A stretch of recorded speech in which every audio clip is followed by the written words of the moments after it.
Hey guys, check out this train smoker. It's handmade. They utilized old car parts. So the front of that was a what, 56? 52 bumper. Right. And then 57 Chevy bumper tips with the chrome tips. That's cool, man. 29 Ford hood sides and doors. The louvered.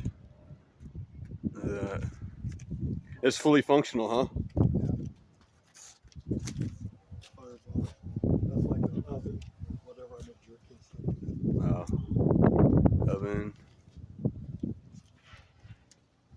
Can I open that? Yes.